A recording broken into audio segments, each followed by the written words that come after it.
네, 안녕하세요. 이번 시간은 전산세무 2급 94회 기출문제 풀이를 해보도록 하겠습니다. 1번, 다음 중 재고자산에 대한 설명으로 틀린 것은 입니다. 그래서 보면 1번, 개별법은 실제 원가가 실제 수익에 대응되므로 수익 비용 원칙에 가장 충실하다. 그렇죠. 개별법은 그래서 1대1로 대응이 되기 때문에 원가와 수익이 대응돼서 가장 충실합니다. 2번, 가중평균법은 실무적으로 적용하기 편리하나 수익과 비용의 적절한 대응이 어렵다. 그래서 가중평균법은 뭐냐면 1월 1일날 들어온 거, 5월 1일날 들어온 거 쭉쭉쭉 해서 수량 단가가 있겠죠, 그렇죠? 네, 수량 단가를 곱해서 금액이 나오겠죠, 이렇게. 그래서 얘네들을 어떻게 하는 거냐면은 예를 들면 넣어볼까요? 10 곱하기 수량이 10개고 단가가 5다. 그러면 50이죠. 근데 5월 1일 날 수량이 7개인데 단가가 10을 해볼까요? 계산상의 편의를 위해서 안 떨어지려나? 잠깐만요. 다시 해볼게요. 자, 1월 1일 날이랑 5월 1일 날 이렇게 2020년도에 딱 두 번만 구입을 했어요. 그래서 첫 번째는 10 곱하기 5에서 50이고 두 번째는 10 곱하기 7에서 70원을 샀어요. 그럼 얘를 가중평균법으로 하게 되면 어떻게 되는 거냐면은 20개를 얼마에 샀어요? 120원에 샀죠. 그러면 단가가 얼마가 돼요? 6원이 되는 거예요. 자, 이런 식으로 되기 때문에 실무적으로는 편하죠. 그냥 내가 1년 지나고 한 번에 계산하면 되니까, 또는 월 결산하게 되면 1개월에 평균을 구해서 하면 되기 때문에 적용하기는 편리한데 수익과 비용의 적절한 대응은 어렵습니다. 이게 지금 제가 단가 차이가 적건데, 예를 들어서 얘가 10 곱하기 9다 이러면은, 그쵸? 1월 달에 산 거 얘가 먼저 원가에 반영돼야 되는데 평균치인 얘가 반영이 되는 거니까 좀 차이가 있겠죠. 3번, 요거는 외우셔도 좋아요. 가장 많이 나오는 지문이에요. 정답으로 나오는. 선입선출법은 물가가 상승하는 경우에 당기순이익이 과소계상이 아니라 뭐예요? 과대계상이죠. 자, 왜 그러냐면 선입선출법은, 자 보세요. 이렇게 1월 1일날 5월 1일날 이렇게 샀는데, 예를 들어서 파란색으로 해볼게요. 6월 1일날 내가 5개를 팔았어요. 그쵸? 그럼 어떻게 되는 거냐면 이 재고가 먼저 빠져나가죠. 그러면은 기말 재고 자산은 70이 남아있으니까 재고 금액이 많으면 어떻게 된다? 재고가 클수록, 재고 금액이 클수록 이익이 과대 계상되죠. 그래서 과소 계상이 아니라 과대 계상되는 단점이 있습니다. 답은 3번이 되겠습니다. 요거 잘 모르시겠으면 외우셔도 돼요. 이게 가장 많이 나오는 지문이에요. 그래서 외우실 때는 이렇게 외우시면 돼요. 선물상대. 힘드시면 선물상대 이렇게 외우세요. 이렇게 외우셔도 됩니다. 4번, 후입선출법은 기말재고자산이 과거의 취득 원가로 기록되어 현행 가치를 나타내지 못한다. 그쵸? 그래서 후입선출법은 어떻게 되는 거냐면, 아까 제가 했던 거 1월 1일이랑 5월 1일 있는데 10개를 5개에 사서 50원. 그런데 얘는 10개를 7개에 사서 70원이에요. 근데 6월 1일 날 예를 들어서 5개를 팔았으면 어떻게 되는 거냐면 얘가 먼저 들어가는 거예요. 나중에 산 거가 먼저 나간 것처럼 되기 때문에 기말재고자산이 얘는 그대로 남아있는 거고, 얘는 어떻게 되죠? 5개 팔았으니까 이렇게 남아있겠죠. 그쵸? 기말재고자산은 그래서 85원이 되는 거예요. 그러니까 과거의 취득 원가로 기록되는 게 크겠죠, 비중이. 그래서 현행 가치를 나타내지 못해요.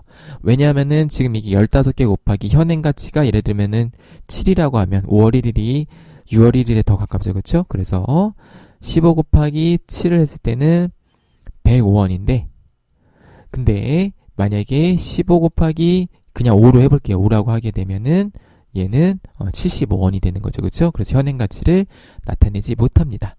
좀 내용이 어려울 수 있는데 이 지문은 기억해 두시면 돼요. 얘 그냥 외우시는 게 좋아요. 답은 그래서 3번이 되겠습니다. 2번, 다음은 주요 세계산업의 대성충당금과 관련된 내용이다. 거래 내용을 확인한 후에 단기 대성충당금으로 설정한 금액은 얼마인가 라고 되어 있네요. 그래서 보니까 가번을 보고 우리가 기초 잔액을 이렇게 쓸 수가 있어요. 매출채권은 50만원, 대성충당금은 5만원. 대성충당금은 자산인 차감계정. 그래서 얘 매출채권 금액은 순 45만원이 되겠죠. 네. 여튼 그렇고요. 자, 그 다음에 단기 변동이 있는데요. 단기에 이렇게 되어 있네요. 단기 외상 매출금 중에 2만 원이 대손이 확정이 되었고 정기 대손 처리한 매출채권 중 3만 원이 회수되었다. 단기 말 대손 충당금 잔액은 10만 원이다라고 되어 있어요. 그래서 단기 변동이 어떻게 된 거냐면은 2만 원이 확정됐으니까 2만 원을 없애줘야겠죠. 대손을. 그 다음에 정기 대손 처리한 게 회수됐기 때문에 요거는 좀 어려울 수 있어요. 요거는 회계 처리를 외우셔야 돼요. 왜 이렇게 되느냐고 생각하지 말고 정기 대손 처리한 매출채권이 회수되면은 대손 충당금은 늘어난다라고 이건 외우셔야 돼요. 그냥 외우시는 게 좋아요. 이해하려고 하지 마시고 외우세요. 그래서 이렇게 하신 다음에 아이고 이거 변동이 6만 원이 아니라 5만 원인데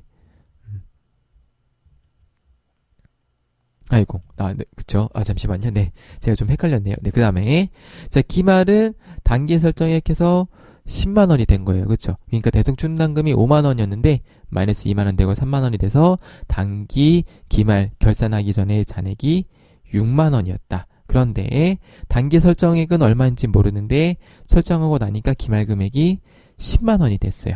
그래서 단기 설정액은 얼마냐면은 4만 원이 되겠죠. 그쵸? 그래서 단기에 변동한 요거 두 개를 반영했더니 대손 충당금이 6만 원이 됐는데 기말에 10만 원이라고 됐으니까 회사는 추가적으로 4만 원을 더 대손 충당금을 설정한 거를 확인할 수가 있겠습니다. 그래서 답은 3번이 되겠습니다. 3번 다음 중 유형자산의 감가상각 방법에 대한 설명으로 틀린 것은 있네요. 1번 정액법은 매년 동일한 금액만큼 가치가 감소하는 것으로 가정하고 회계 처리한다. 그렇죠. 2번 가속상각법, 체감상각법은 내용요소 초기의 감가상각비를 과대 계산하는 방식이 맞겠죠. 가속상각이니까요. 3번 생산량 비례법은 생산량에 비례해서 가치가 감소하는 것으로 보고 회계 처리를 합니다. 그래서 가장 대표적인 게 우리가 광산, 그쵸? 광업이 대표적인 생산량 비례법을 적용하는 업종입니다. 4번 초기 감가상각비의 크기는 정률법보다 정액법이 더 크다라고 되어 있는데 초기 감가상각비의 크기는 누가 더 크죠? 정률법이 더 큽니다. 즉 정액법이 더 작겠습니다. 왜냐하면은 예를 들면 자 5년이면은 정액법은 0.2가 되는 거고 정률법은 뭐 계산을 하게 되면 0.2 이상이에요. 그래서 0.3 얼마였던 것 같은데 그래서 정률법이 초기 상각금액이 더 정액법보다 크겠습니다. 답은 4번이 되겠습니다. 4번 다음 사례 회계 처리를 할 경우에 대변의 빈칸에 적절한 계정 과목은 관리부분 직원의 6월급여 250만원을 지급하면서 원천세 등 공제 항목은 25만원을 제외한 나머지 금액을 보통약으로 지급하였다. 원천세 이거 뭐죠? 예수금이네요. 뭐 크게 어렵지 않은 문제니까 바로 넘어가 보겠습니다. 5번 다음 중 판매비와 관리비 항목이 아닌 것은 뭐죠? 요거 조금 조심하셔야 되는데 자 답은 쉽죠. 4번인데요. 자 기타의 대손상각비인데 매출채권은 대손상각비를 판관비로 처리하고 매출채권 이외의 것들은 기타의 대손상각비로 해서 영업의 비용으로 처리한다. 요거를 체크해 주시면 되겠습니다. 요거는 이렇게 이런 문제로 나오는 경우도 있지만 실기에서 분계전표 칠 때 더 자주 나오는 항목이죠. 6번 다음 주 원가의 개념에 대한 설명 가장 틀린 것은 1번 매몰 원가는 과거에 발생한 원가. 그쵸? 그래서 매몰이 뭐예요? 묻혀있는 거죠. 과거에 발생해서 묻혀있다는 뜻이에요. 그래서 위사 결정에 고려할 수가 없습니다. 2번 기회원가는 뭐예요? 기회비용이랑 똑같은 말이에요. 그래서 현재 이 대안을 선택하지 않았을 경우에 포기한 대안 중에서 최대 금액 혹은 최대 이익을 말한다 라고 돼 있네요. 이게 조금 말이 약간 애매하긴 해요. 최대 금액이라고 하면은 얘는 맞을 수는 있는데 최대 이익이라고 하기는 좀 애매할 수가 있습니다. 왜냐하면 이익은 뭐죠? 개념이 이익은 수익에서 비용을 뺀 거를 우리가 회계상에서는 이익이라고 해요. 그래서 약간 표현이 애매모호할 수는 있는데 문제에서 가장 틀린 것은 이라고 돼 있기 때문에 일단 2번은 세모 표시라고 넘어가 보겠습니다. 3번 고정원가의 경우에 조합도의 변동에 관계없이 단위당 원가가 일정하게 발생한다. 단위당 원가가 일정하게 발생하는 건 뭐죠? 단위당 원가가 일정하게 발생하는 거는 고정원가가 맞긴 한데요. 여기 보면은 조합도의 변동에 관계없이라고 되어 있기 때문에 고정원가가 아니고 얘는 뭐죠? 3번이 얘는 총 원가가 일정하게 발생하는 거죠. 그래서 얘는 고정 원가가 아니라 변동 원가에 대한 설명이 되겠습니다.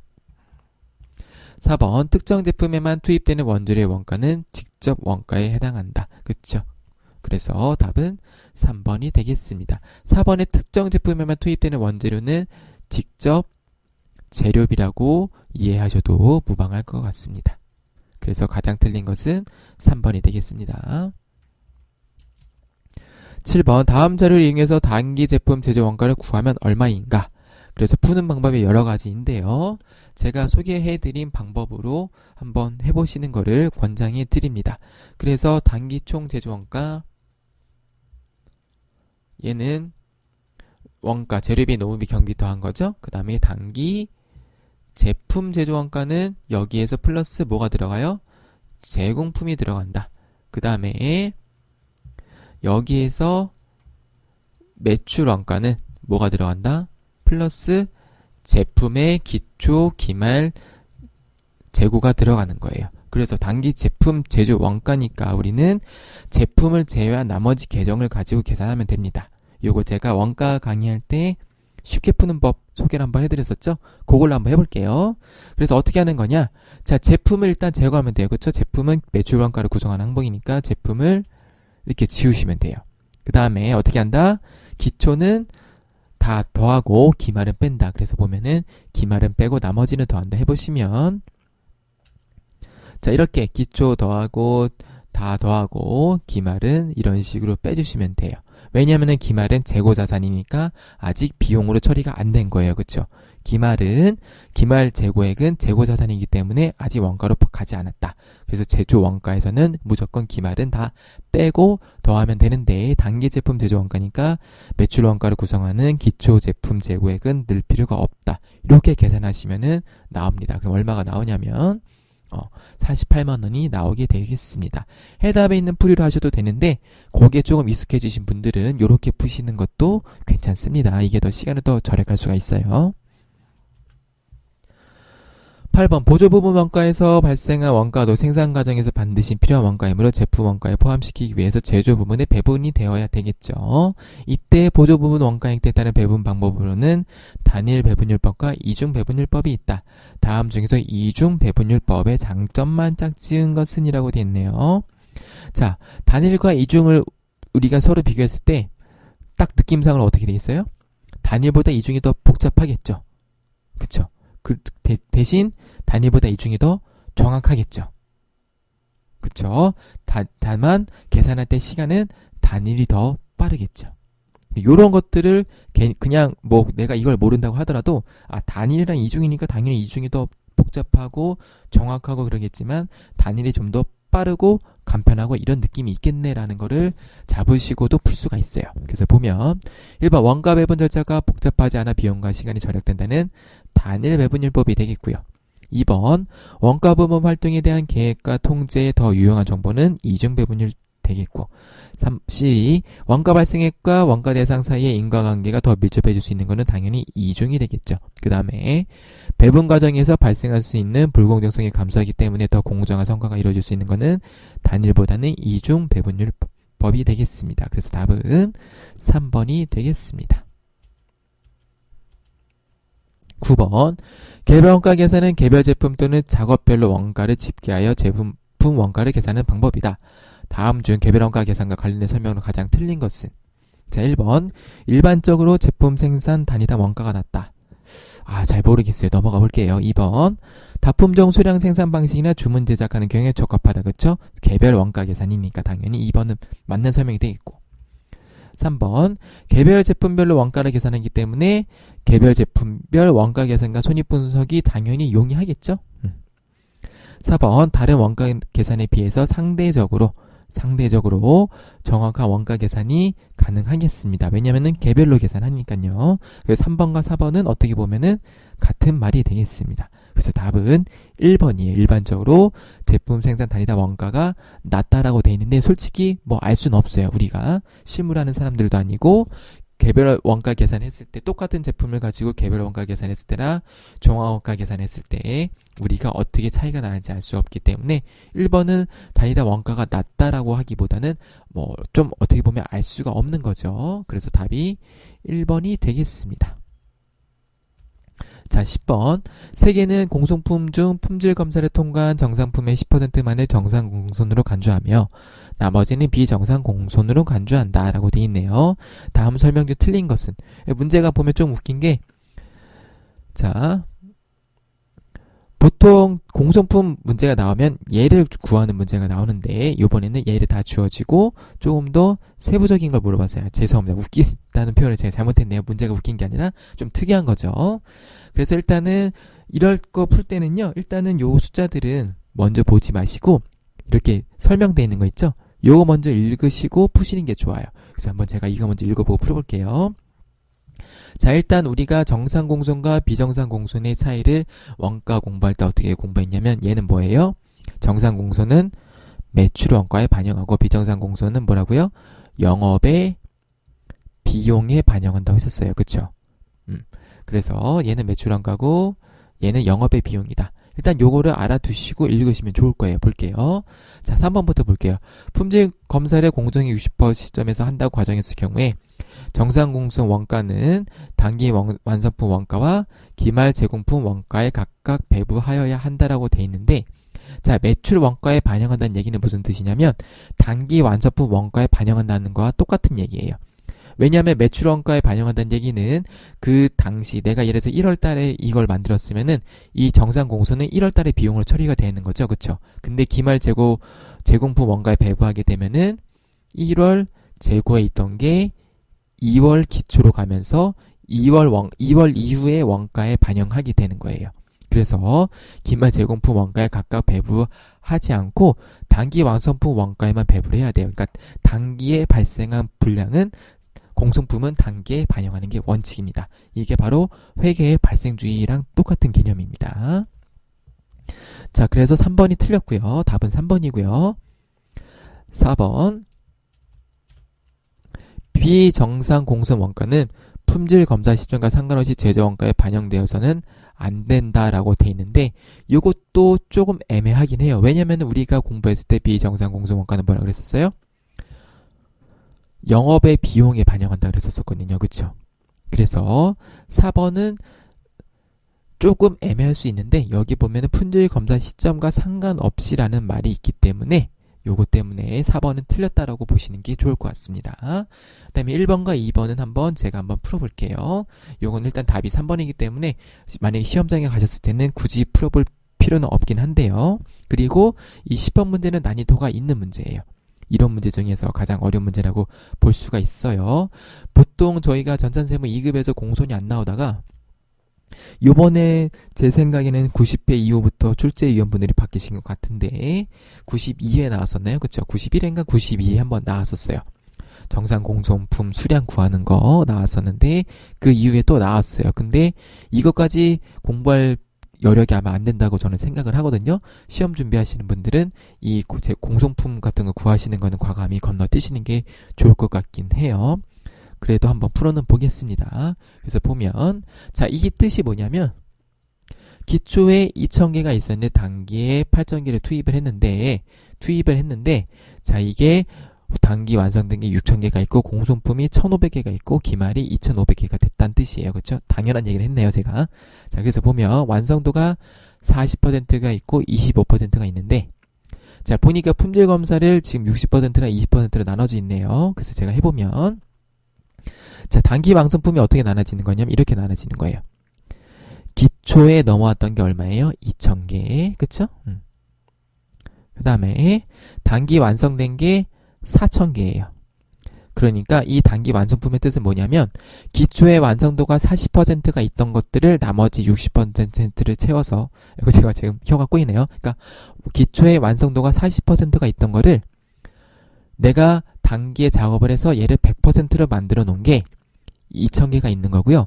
단기에 0%부터 시작해서 전부 다 100%까지 만든 게 4,000개가 있는 거예요. 자, 일단 수량 이렇게 나누셔야 되고 그 다음에 20%랑 60% 시점에서 품질 검사를 했네요. 그렇죠? 이렇게 나눠볼게요. 자, 그래서 20%에서 한 거를 제가 파란색으로 해볼게요. 그래서 어떻게 되는 거냐면, 자, 얘는 완성도가 40%인 상태였죠. 그러니까 얘는 품질 검사할 필요가 있어요? 없어요? 없어요. 그러니까 품질 검사한 수량은 0이 되는 거고, 자, 얘 같은 경우는 단기에 0%에서 100%가 됐기 때문에 당연히 20% 시점에서 품질 검사하니까 얘는 품질 검사를 했겠죠? 그래서 이렇게 되는 거고요. 자, 60%는 보니까 어떻게 되는 거냐면, 단기에 똑같이 얘는 완성도가 40이에요. 그렇죠? 근데 단기 완성품이 6,000개네요. 자, 그래서 어떻게 되는 거냐면, 자, 얘는 일단은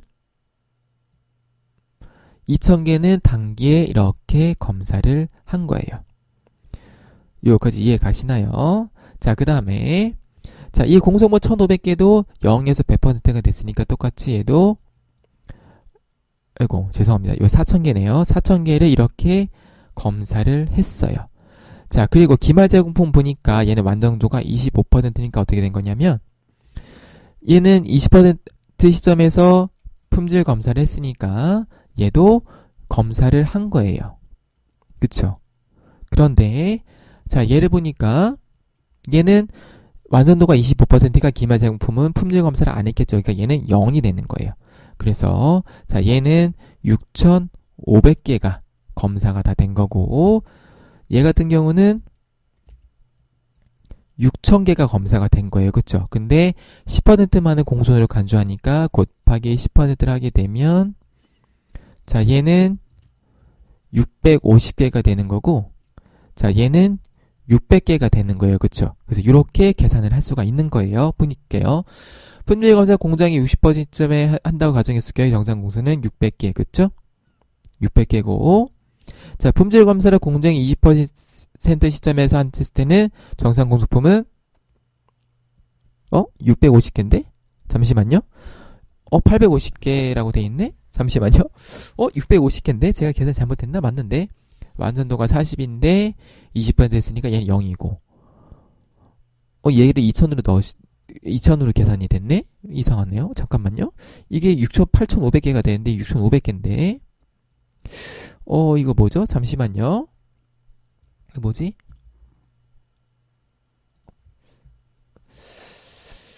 이게 뭘까요? 잠시만요.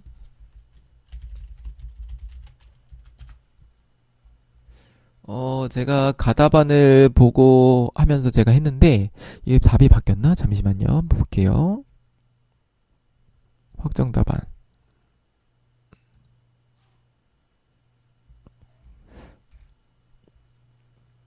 아, 네. 그쵸. 보기 2번과 3번을 복수 정답으로 인정한다고 되어 있네요. 깜짝 놀랐습니다. 자, 그래서 2번도 정답이네요. 요거 제가 이렇게 체크를 수정을 하겠습니다. 자, 그리고 6번에도 2번과 3번의 복수 정답이네요. 6번이 뭐지? 아, 네.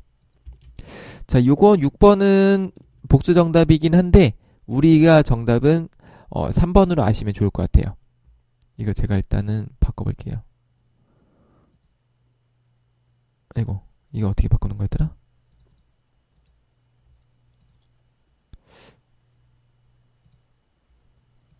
네. 요 6번 같은 경우는 일단은 3번으로 알아주시면 좋을 것 같아요. 2번은 뭐 가장 틀린 것은 이라서 조금 애매할 수는 있는데 여튼 답은 3번으로 하시면 되겠고, 10번은 이거 2번, 3번 둘 다 정답이에요. 얘가 650개입니다. 요 650개, 그리고 3번도 틀린 설명이 되겠고요. 자, 11번 다음 중 제외 간주 공급으로서 자기의 사표네요. 그쵸? 세금에서 발급 대상인 것은, 자, 여기 단이라고 되어 있는 거는 왜 그러냐면 이의제기 들어올까봐 아마 넣으신 것 같아요. 그래서 원래 보면은 주사업자 총괄납부 또는 사업자 간이대수 제도에 적용을 받지 않는다고 되어 있어요. 주사업자 총괄납부하거나 이런 경우에는 세금계산서를 발행 안 해도 되거든요.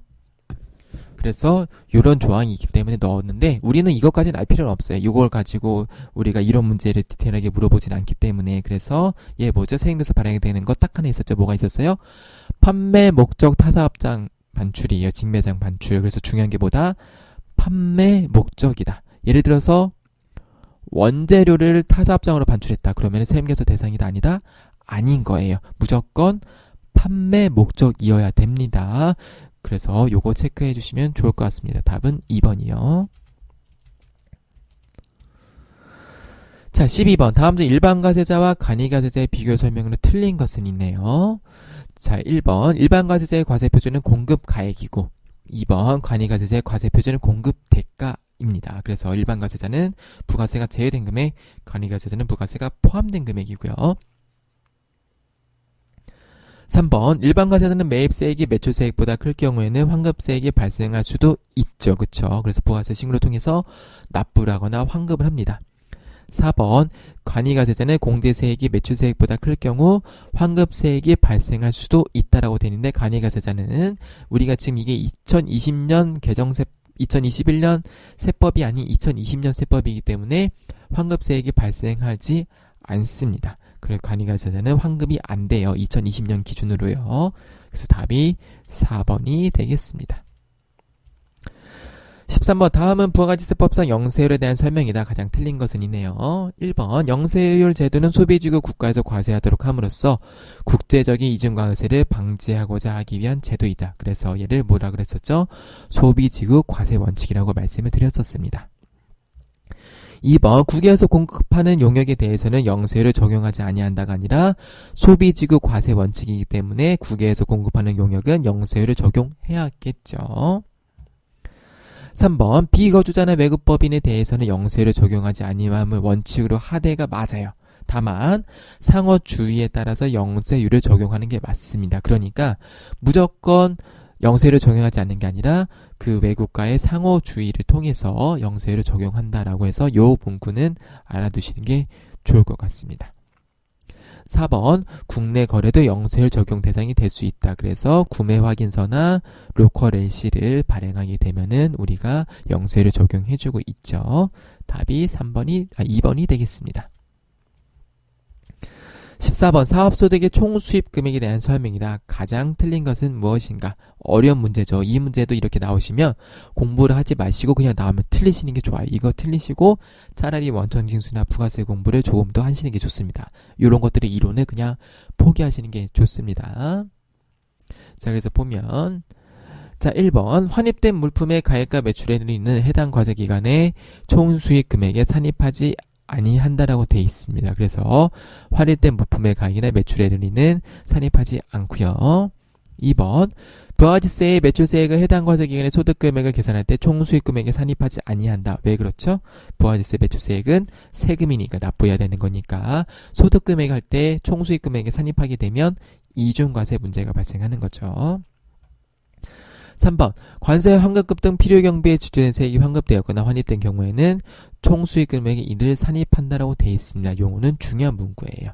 어렵게 나올 때 이 문구가 나오는데, 자, 관세, 환급금 등 필요경비에 지출된 세액이 환급되었거나 환입된 경우에는 이를 산입한다. 왜 그러냐면은 이 지출된 세액이 우리가 납부할 때 필요경비로 인정이 되기 때문에 환급되었거나 환입되었을 때를 똑같이 총수익금액에 이를 산입해야 되겠죠? 그런 논리가 있습니다. 4번. 거래 상대방으로부터 받는 장려금과 기타 이와 유사한 성질의 금액은 총수익금액에 이를 산입해야 돼요. 요것도 좀 어려운 문구예요. 그래서 이 14번 문제는 그냥 이렇게 돼 있구나라고 해서 개념 정리만 하시고 넘어가시는 것을 추천드립니다. 공부하시면 좀 어려운 내용이 될 수가 있어요. 15번. 다음 중 소득세법상 반드시 종합소득 과세표준 확정신고를 해야 하는 자는 이라고 되어 있네요.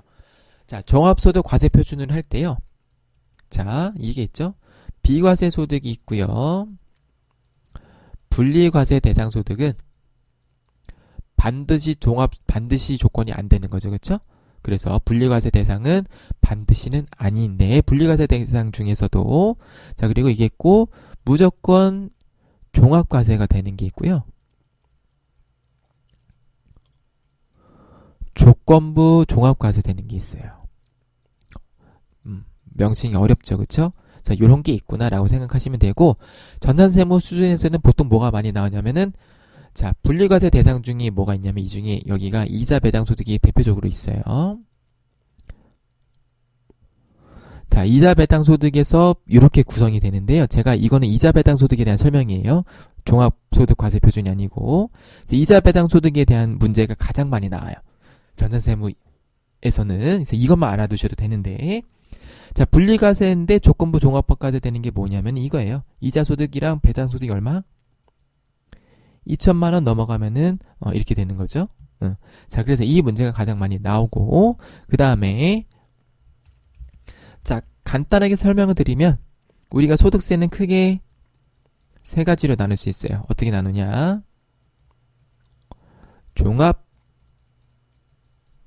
종합소득세, 그 다음에 양도소득, 그 다음에 퇴직소득 이렇게 나누죠. 그쵸? 그래서 자, 양도소득과 퇴직소득은 자, 이렇게 나누는 기준이 뭐냐면 요거 아니고요. 이렇게 나누는 기준이 뭐냐면 쉽게 얘기해서 계산 방법이 다르다. 계산 방법이 달라서 얘를 뭐라고 하냐면은 분류해서 과세한다 그래서 분류 과세한다고 해요. 그러니까 계산 방법 자체가 아예 달라요. 양도소득 계산한 법 다르고 퇴직소득 계산한 법 다르고 종합소득 계산한 법 달라요. 여기에 이제 있는 거죠. 이자 배당, 뭐 사업소득, 기타소득, 뭐 근로소득 등등등이 있는 거예요. 그래서 우리는 지금 이것만 물어보는 거예요. 그러니까 양도소득, 퇴직소득은 일단은 걸려야겠죠? 보니까 퇴직소득, 양도소득 일단은 걸르시면 되겠고, 그 다음에 자, 이 종합소득에서도 안 하는 게 분류해서 이렇게 분리과세하는 게 있어요. 뭐가 있냐면 이 아까 제가 말씀드린 분리과세 중에서 이자 배당 소득도 있고 이렇게 일용직도 있고 복권 담청 이런 것도 있어요. 그래서 보면은 자, 근로소득 금액은 당연히 종합소득세 신고해야 되는 거죠. 그렇죠? 그래서 근로소득으로 신고하는 건데 복권 담청 소득은 어떻게 되는 거냐면은 일시적인 거라서 얘는 별도로 분리과세예요. 무조건 분리과세 합니다. 그래서 4번도 과세표준 확정신고를 할 필요가 없어요. 이 확정신고의 뜻이 뭐냐면 요런 뜻이에요. 요거 설명 안 드렸네요. 얘가 우리가 종합소득세 언제 신고해야 돼요? 5월 1일부터 5월 31일까지 그쵸?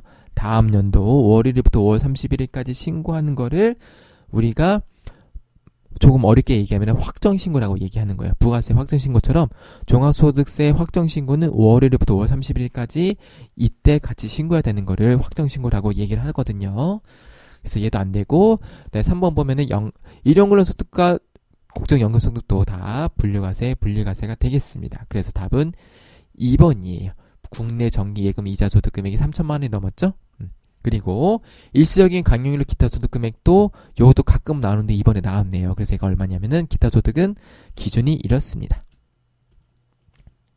이렇게요. 그래서 2천만 원과 3천만 원을 같이 기억을 묶어서 해주시면 좋을 것 같습니다. 그래서 자, 일용 근로소득과 복권 남녀소득은 무조건 분리과세하기 때문에 답은 2번이 되겠습니다. 그래서 일용 근로소득도 우리가 원천세 실기할 때 많이 나오죠. 그래서 일용 근로소득이 금액이 아무리 크더라도 얘는 뭐예요? 부양가족 기본공제 대상에 포함이 되는 거죠. 그래서 답이 2번이 되겠습니다. 잠깐 쉬었다가 실기로 넘어가 보도록 하겠습니다. 네, 실기입니다. 1번 4월 20일 원금 3억인 정기예금이 만기가 되어 이자 수익이 원천징수세액을 제외한 원금과 이자 전액이 보통예금으로 이체되었다고 되어 있네요. 그래서 보면은 원천징수세액 아까 이론 문제에서는 예수금이 나왔었고요. 그쵸? 이자의 원천징수세액은 뭐죠? 선납 세금으로 처리를 해야 돼요. 그래서 자, 일단 정기예금이 만기가 돼서 이체가 되었는데 이자 수익이 2,100이었고요. 선납세금이 얼마예요? 323만 4천원. 그 다음에 나머지가 보통 예금으로 들어오게 되겠습니다. 그래서 이 문제는 아까 이론에서는 급여의 원천징수는 예수금이었고 이자의 원천징수는 선납세금이다. 요거의 차이를 물어보는 문제가 되겠습니다. 2번 주식 발행 초과금 500만원을 자본금에 전입하기로 하고 액면 5천원의 주식 1000주를 발행해서 기존 주주들에게 무상으로 교부하였다라고 되어 있습니다. 이거 2번 문제는 조금 어려울 수 있는 문제입니다. 자, 그래서 보면 자, 5월 25일 어떻게 됐냐면요. 일단 주식 발행 초과금이 자본금에 전입되니까 주식 발행 초과금은 뭐죠? 자본 잉여금 계정이죠. 근데 얘가 줄은 거예요. 그렇죠? 그래서 줄고 그다음에 자본금이 늘어났어요. 자, 늘어났고 자, 이 주주들에게 무상으로 교부했다라고 돼 있는데, 자, 이거에 대한 회계 처리는 없는 거예요. 없는 거예요. 자, 왜 그러냐면은 이 주식 발행 초과금을 자본금에 전입했다는 얘기는 주식 발행 초과금을 이렇게 계정을 대체해줬다는 얘기고요. 무상으로 교부한 거는 별도로 없어요. 뭐 이익이익금에 대한 뭐 처분 이런 것들이 아니라 주식 발행 초과금을 자본금으로 단순히 대체한 효과밖에 되지가 않습니다. 그래서 이거에 대한 별도 분계는 없기 때문에 이렇게만 하시면 될 것 같아요.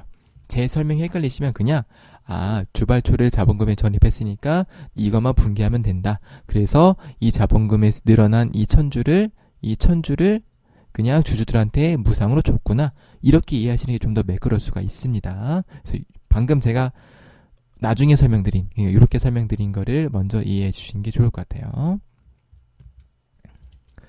자, 3번 6월 18일 공장 신설을 위하여 개인이 홍길동으로부터 토지를 구입하면서 토지 구입 대금 1억 원과 토지의 취득세로 350만 원을 보통 예금에 지급하였다. 그래서 토지의 자본적 지출인데요. 자, 토지의 취득세는 뭐죠? 토지의 취득 원가에 가산하는 거예요. 취득이니까, 그쵸? 다만 재산세는 뭐다?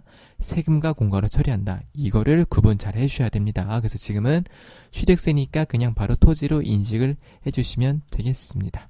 요거 포인트만 한번 짚고 넘어가시면 되겠어요.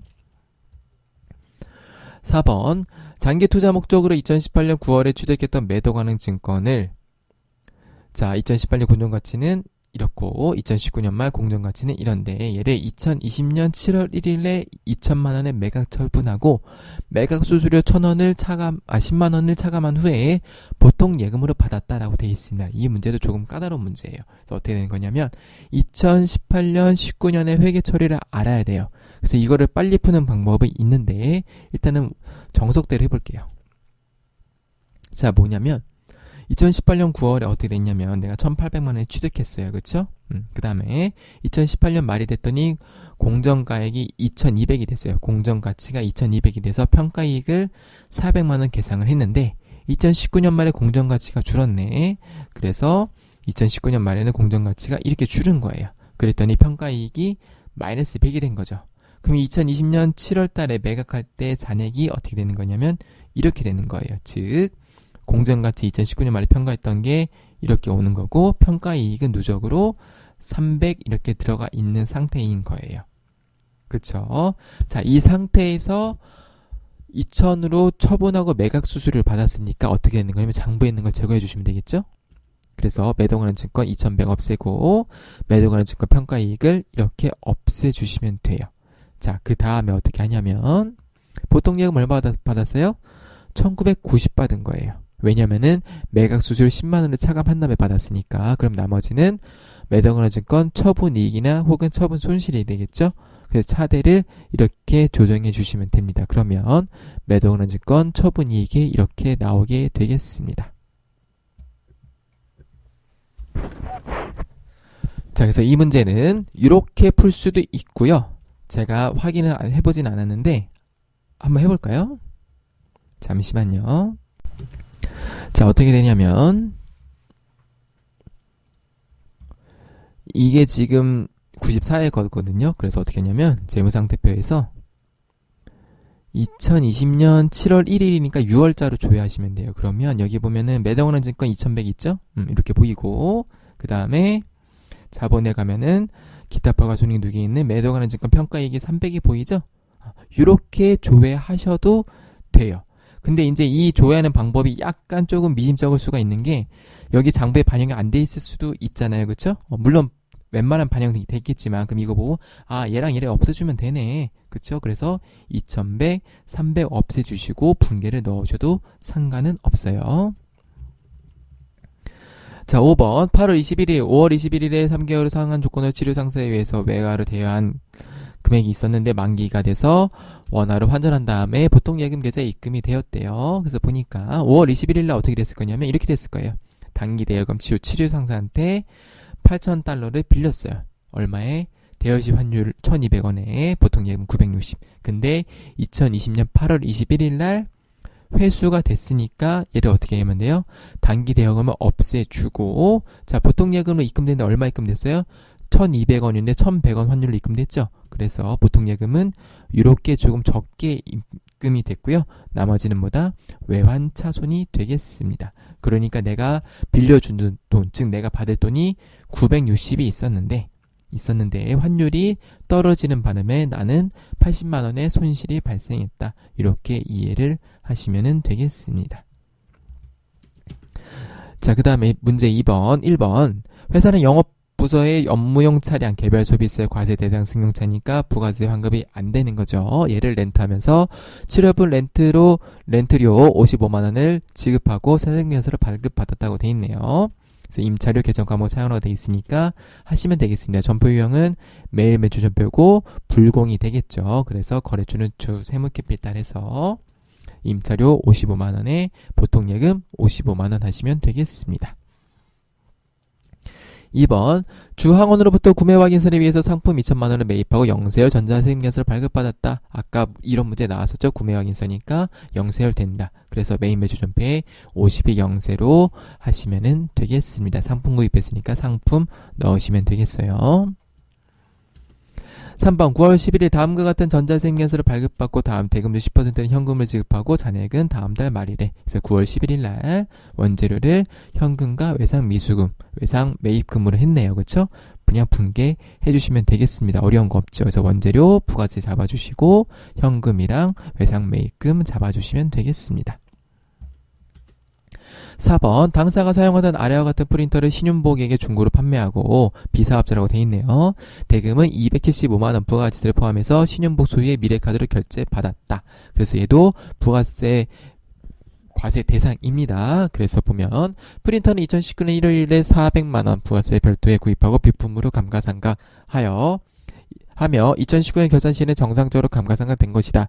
단 단기 감가상각비는 고려하지 않는다라고 돼 있으니까 2019년까지는 상각을 하시고 2020년 거는 상각을 안 한 상태로 하시면 되겠습니다. 그럼 뭐부터 해야 되냐면 자 일단 첫 번째로는 우리가 장부가액을 구해야 돼요. 그래서 감가상각 취득가액과 감가상각 누계액을 구분된 장부가액을 구하신 다음에 나머지는 분개하시면 되겠죠. 2019년 말에 보니까 자, 2019년 1월 1일날 취득했으니까 취득가액 400이고 감가상각 누계액은 얼마예요? 감가상각비 2019년 얼마 하면 되죠?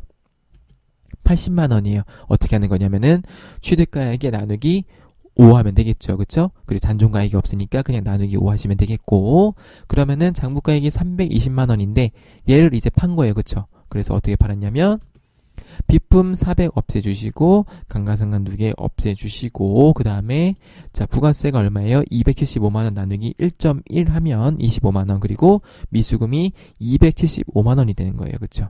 그 다음에 나머지 차액은 유형자산 처분 손실로 인식을 하시면 되겠습니다. 그래서 유형자산 처분 손실이 나오면 항상 제가 검증을 하고 있었었죠. 어떻게 검증하냐면 320짜리를 얼마에 팔았어요?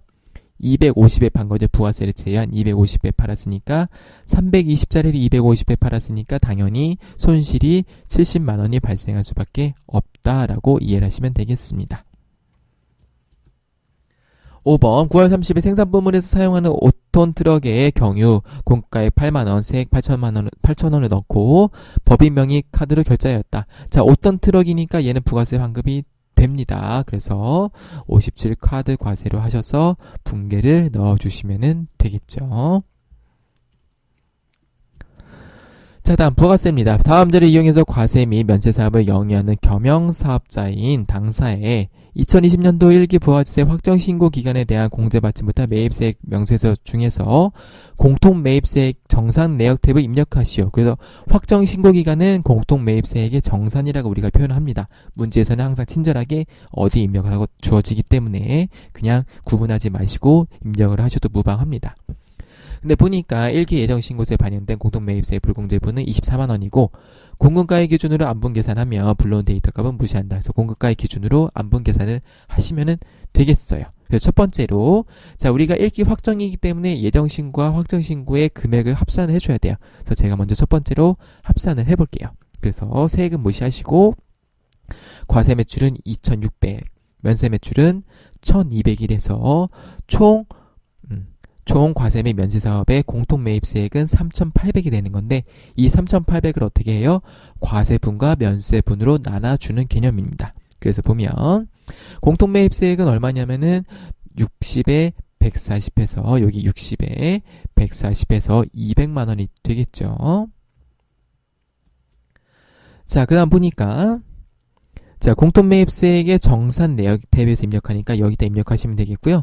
총 공통매입세액 얼마예요? 공통매입세액 총 더하면 200이죠? 200 넣으시면 되겠고, 총 공가액은 3,800 중에서 면세비가 1,200이니까 면세 비율이 자동으로 산식이 주어지고요. 그래서 계산이 되겠습니다. 기불공제액 매입세액은 여기 있는 거 넣어주시면 되겠어요. 그래서 우리가 직접 계산하는 게 아니기 때문에 요거 입력하는 값만 잘 구분을 하셔서 넣어주시면 되겠습니다. 자, 2번 다음 자료만을 이용해서 2020년 제2기 확정신고의 부가세 신고서를 작성하시오라고 되어 있습니다. 요거는 설명을 하고 실습을 같이 한번 해보도록 하겠습니다. 그래서 매출, 전자계산서 과세 매출액은 요거 넣어주시면 되겠고, 이중 지연발급분으로 공급가액과 부가세가 포함이 되어 있다. 지연발급이니까 뭐 하면 되겠어요?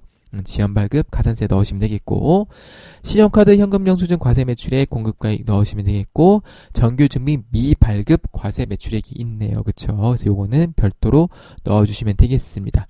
그 다음에 국내 영수의 매출액 5천만원 넣어주시면 되겠고, 일과 별개라고 되어 있으니까 별개로 넣어주시면 되겠고, 해외 지수출에 넣어주시면 되겠고요. 그 다음에 2019년 2기 확정신고 시 이 대송세 공제받았던 게 회수가 됐으니까 50%가 회수가 됐는데 2,200만 원인데 부가세가 포함됐으니까 어떻게 하는 거냐면 환급받은 세액을 다시 납부해야 되는데 부가세 부분만 입력하시면 되는 거죠. 그래서 그렇게 입력을 우리가 이따가 한번 같이 해보겠습니다. 다음 매입 자료예요. 전자세무계산서 과세 일반 매입의 공급가액이 이렇게 있는데 상기 금액 중에서 2,000원과 2천만 원과 부가세 200만 원은 사업과 직접 관련이 없는 지출에 대해서 전자세무계산서를 발급받은 것임. 그러니까 얘는 공제받지 못할 매입세액에 입력을 해야겠죠. 사업과 직접적인 관련이 없으니까요. 그 다음에 사업용 신용카드 과세 일반 매입액은 입력을 해주시면 되겠고요. 그 다음에 기타 자료 보니까 2020년 제2기 예정신고 당시 미환급세액이 있네요.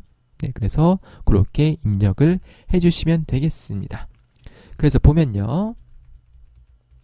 자, 여기 지연발급부분이나 공급가액이 포함되어 있기 때문에 요거는 가산세를 하나 더 고려를 해서 같이 입력을 해보도록 하겠습니다. 자, 그래서 실기를 해보면 자, 부가세 가셔서요.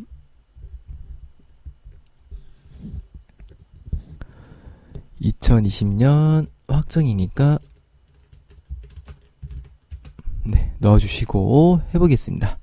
과세 매출액이니까 3억 넣으시면 되겠고, 지연발급분 2천만원 가산세를 먼저 넣어줄게요. 지연발급 2천만원.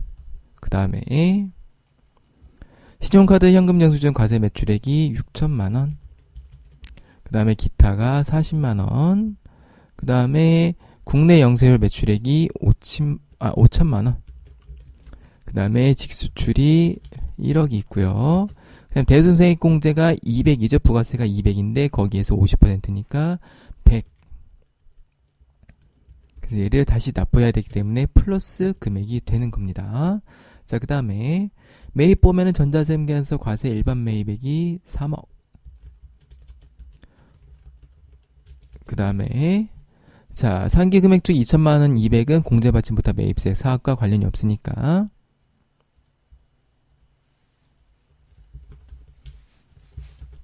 2천에 200 넣어주시면 되겠고요. 그 다음에 사업용 신용카드 과세 일반 매입액이니까 그 밖에 공제 매입세액에 신용카드 일반 매입 2천만원 200만원 요렇게 넣어주시면 되겠습니다. 마지막으로 2020년 제2기 예정신고 당시 미환급세액이 300만원 있으니까 이렇게 넣어주시면 되겠습니다. 네, 결산 자료 입력입니다. 1번 제조부서가 구입한 소모품 240만원 중 결산일까지 사용하지 못하고 남아있는 것이 60만원이 있었다. 소모품 구입 시 자산으로 회계 처리했다 라고 되어 있으니까 회계 처리 어떻게 했어요? 자, 240을 이렇게 소모품으로 재무상태표에 기록을 한 거예요. 근데 우리가 기말에 가니까 얼마가 남아있었냐면 60만원이 남아있었네요. 그러면 어떻게 하면 되겠어요? 180만 원만 단기에 사용한 게 되는 거죠. 그래서 이 180만 원을 비용으로 처리해 주시면 되는 거예요. 그래서 보면 일반 전표에다가 소모품비 제조부서니까 제로 하시면 되겠고, 소모품 180만 원을 없애주시면 기말에 소모품이 자산인데 대변에 썼으니까 없어지면서 60만 원이 남고 그만큼이 비용 처리가 되겠습니다. 2번 기말 현재 현금과 부족 계정의 대변 잔액이 5만 원으로 결산의 현재까지 그 원인을 찾지 못했으니까 잡손실 처리하시면 되겠어요. 아이고, 잡이익이네요. 죄송합니다. 대변 잔액이니까 네, 잡이익을 하시면 되겠습니다. 다음에 아래의 자료에 근거하여 정기 예금에 대한 당기분 경과 이자를 회계 처리하시오. 그래서 예금 금액이 3억이고 가입 기간이 2020년 4월부터 2021년 3월 31일까지 1년이네요. 그리고 연이자율은 1%인데 월할 계산하라고 되어 있습니다. 이자 수령 시점은 만기일에 일시불 수령하는 거니까 우리는 아직 받지 못한 이자 비용이다. 그래서 미지급 비용 이자 수익 넣으시면 되겠죠. 그래서 미수수익 225만 원, 얘는 어떻게 하는 거냐면 3억에다가 1% 그리고 12분의 9죠. 요거 가입기간 요것만 유의하시면 될 것 같습니다. 그 다음에 이자 수익을 이렇게 처리하시면 되겠습니다. 자, 그 다음에 2020년 3월 31일은 어떻게 되는 거냐면은 전체 이제 300만 원이 들어오면서 미수 수익이 상계가 되겠죠. 나머지는 이자 수익 처리. 그래서 보게 되면 전체 기간의 회계 처리는 얘가 없어지기 때문에 보통 예금 300에 이자 수익이 300이 인식이 되겠습니다. 4번 기말 시점 현재 해외 거래처인 ABC사에 대한 외상 매출금이 있는데 결산일 현재 환율이 이만큼이니까 외화 평가를 해봐라 라고 돼 있네요. 그쵸? 그래서 자 매출 시점에는 얼마예요? 2만 달러에 1150원이니까 2300만 원인데 기말에는 2400이 됐어요. 그쵸? 2만 달러에 1200원에서 그러니까 자 외상 매출금이니까 결론은 뭐예요? 회사가 받을 돈이니까 내가 받을 돈이 2300이었는데 기말 시점이 2400으로 늘어났어요. 그러니까 뭐예요? 외화 환산 이익이 되는 거죠. 그래서 자 이렇게 하시면 되겠어요. 외상 매출금 외화 환산 이익 하시면 되겠습니다. 거래처 입력을 생략하라고 되어 있으니까 생략하셔도 무방하겠습니다. 생략하는 게 좀 더 정확하겠죠? 5번 기말 현재 퇴직급여 추계액 및 퇴직급여 충당부채를 설정하기 전 퇴직급여 충당부채액의 잔액은 다음과 같다. 퇴직급여 충당부채는 퇴직급여 추계액의 100%를 설정하며 제조와 판관비를 구분해서 각각 회계 처리할 것. 무슨 얘기냐면 자 퇴직급여 추계액은 퇴직금 설정 대상 금액이고 퇴직급여 충당부채 설정정 잔액은 회사가 회계 처리한 금액이라고 생각하시면 돼요. 그러니까 퇴직급여 추계액을 계산했는데 3천에 1000이 나왔는데 회사 장부를 보니까 1500에 1300을 했네. 그쵸? 그러면 어떻게 하는 거냐면 생산 부분은 1500을 늘려줘서 3000을 맞춰주시면 되는 거고 이런 식으로요. 이렇게 늘려줘야겠죠. 판매 관리 부분은 300만 원을 줄이시면 되는 거예요. 그래서 이 금액을 맞춰주시면 됩니다. 그래서 보면 퇴직급여는 늘려주고 이렇게요. 그 다음에 판관비를 줄여야 되니까 판관비는 이렇게 줄여주시면 되겠습니다. 자 이렇게 해주셔도 되고요. 별애가 있어요. 보통 실무에서는 이렇게 더 많이 합니다. 이렇게 퇴직급여를 없애주고 퇴직급여 충당부채를 이렇게 없애는 거. 왜 그러냐면 실제로 보게 되면은 이거는 약간의 논란의 소지가 있을 수 있어요. 왜냐면 자 회사가 이게 어떻게 보면은 물론 이제 성격에 따라 다른데 회사가 회계 처리를 잘못했을 수도 있거든요.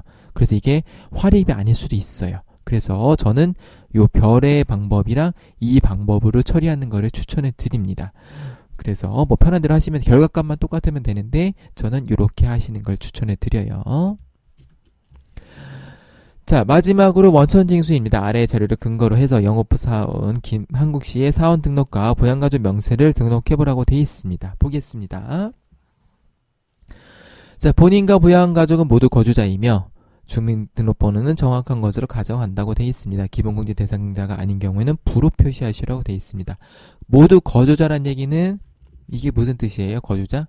모두 다 국내에 주소지를 두고 있거나 국내에 거소가 183일 이상이란 뜻이에요. 그러니까 해외에 사는 사람은 없다 이렇게 이해를 해주셔도 좋습니다. 그러니까 무슨 얘기냐면 여기 주거 형평상 별거 중이 있죠. 별거 중인데 국내에서 별거 중이다 이런 식으로 이해를 하시면 되겠어요. 보통 크게 의미 없는 문장이긴 한데 그냥 좀 설명을 해봤습니다. 자, 그래서 보면 자, 김한구 본인이니까 상관없고요. 나 여성 보니까 배우자인데 사업소득 금액이 있으니까 얘는 기본 공제가 부가 되겠고요. 그 다음에 강춘자는 나의 여성이 지켜진 존속인데 주거 형평상 별거 중이긴 하지만 실제 생계를 같이 하며 공제받을 수가 있어요. 물론 문제를 좀 더 정확하게 하게 되면 실제 생계를 같이 한다라고 말이 있으면 좋긴 한데 여하튼 그래서 얘는 대상이 된다고 이해를 하시면 될 것 같고요. 그 다음에 세부담 최소화 조건이 있기 때문에 자, 장애인은 장애인법에 따라서 등록을 해주시면 되겠고 자, 여기 보면 남동생이 있네요. 남동생은 원래 조건이 뭐죠? 60세 이상 20세 이하이어야 되는데요. 지금 보시면 입력을 하시면은 60세 이상 20세 이하에 걸리지 않을 거예요. 그런데 장애인 같은 경우는 이 조건을 무시하고 적용이 가능합니다. 그래서 얘는 나이 여건과 무관하기 때문에 장애인 중증 환자로 표시를 해주시면 될 것 같습니다. 그래서 이렇게 입력을 해주시면 되겠죠. 자, 2번. 다음은 사원 김미영의 연말정산을 위한 국세청 제공 자료와 기타 증빙 자료이다. 부양가족은 제시된 자료 이외에는 소득이 없고 김미영과 생계를 같이 하고 있다. 연말정산 추가 자료 입력 메뉴에 부양가족 탭을 수정해서 완성하고 연말정산 입력 탭을 작성하시라고 되어 있습니다. 그래서 보면 자, 제시된 부양가족 외에 배우자나 부양가족은 없음인데 본인은 김미영인데 주민등록번호가 2 여성이죠. 그렇죠? 그러면은 부양가족 공제 대상인지 또는 한부모 공제 대상인지를 먼저 확인해야 되는데요. 자, 본인 김미영 씨 같은 경우는 보니까 배우자는 없고 직계 비속이나 입양자가 있기 때문에 한부모를 적용을 해주시면 돼요. 그렇죠? 자, 그 다음에 자, 김철수 같은 경우는 퇴직소득 금액이 200만 원이 있으니까 부가 되겠고요. 나머지는 조건을 다 만족을 하겠죠. 자, 연말정산 자료인데요. 신용카드 및 직불카드, 현금 영수증 사용액은 김미영 본인의 신용카드, 직불카드, 현금 영수증을 사용했다. 그러니까 전부 다 김미영 거란 얘기죠. 그렇죠? 그래서 보면 자, 천천히 기부금부터 볼게요. 본인 김미영 종교단체 기부금이니까 종교단체 기부금에 입력해 주시면 되겠고 그 다음에 김철수는 기본공제 대상이 아니기 때문에 얘는 안 되는 거고요. 그렇죠? 그리고 여기 김철수의 지출이라고 되어 있네요. 그 다음에 보면 자, 전형이 보면 종교단체 지정 기부금도 얘도 포함이 되는 거고요. 그 다음에 기부금이 없죠? 자, 그 다음에 보험료 볼게요. 자, 보험료를 보기 전에 보면 보험회사로부터 지급받은 실손 위료 보험금은 없다라고 되어 있죠. 요게 이제 요새 가끔이 아니고 이제 앞으로도 계속 출제가 될 건데 보험회사로부터 지급받은 실손 위료 보험금은 우리가 나중에 보장성 보험 입력을 할 때 금액을 차감해야 돼요. 무슨 얘기냐면 내가 납부한 금액이 100인데 실손 위료 보험금으로 해서 지급받은 게 50이 있으면은 입력을 얼마만 해야 되냐면 50만 해야 되게끔 이렇게 바뀌었어요.